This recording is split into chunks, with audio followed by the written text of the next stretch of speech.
বন্ধ্যাত্ব এটি কোনো অভিশাপ নয়, এটি মূলত একটি রোগের আওতাভুক্ত, যা কিনা চিকিৎসার মাধ্যমে এই সমস্যা থেকে বেরিয়ে আসা সম্ভব।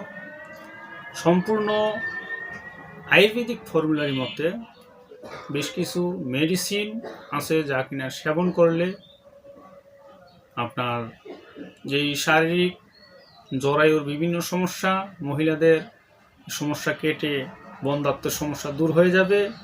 অনেক সময় মূলত পুরুষেরও বন্ধ্যাত্বের সমস্যা থাকে বা পুরুষের যৌন দুর্বলতা থাকে, পুরুষের বিভিন্ন প্রকার সমস্যার কারণেও, যৌন দুর্বলতার কারণেও, অথবা সিমেন্টের মধ্যে শুক্রকীটের পরিমাণ কম থাকার কারণেও বাচ্চা কাচ্চা হতে চায় না।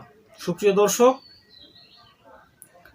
আসসালামু আলাইকুম। আমি হাকিম মোহাম্মদ রিয়াজুল ইসলাম, তিব্বিয়া হাবিবিয়া ইউনানি মেডিকেল কলেজ, ঢাকা।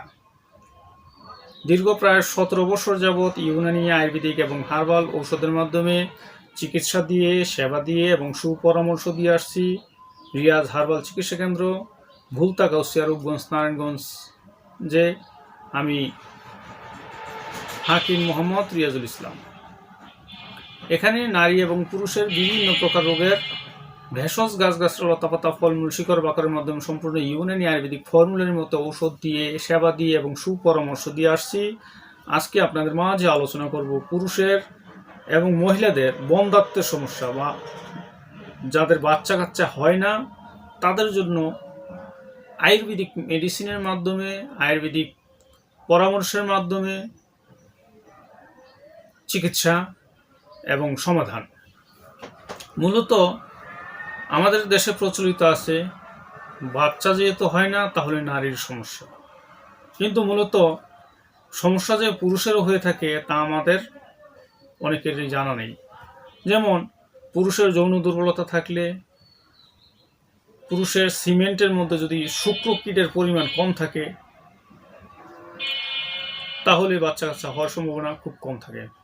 মহিলার জরায়ুর সমস্যা ঠিক আছে, কিন্তু সিমেন্টের পরিমাণ কম বা সিমেন্টের মধ্যে মূলত শুক্রকীট বলতে কি বোঝায়? পুরুষের শুক্রকীট এবং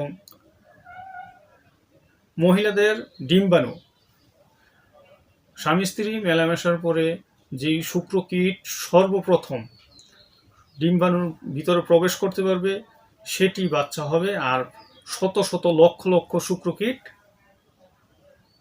মারা যায়। আর ওই একটি শুক্রকীটের মাধ্যমেই আল্লাহ পাকের অনুগ্রহে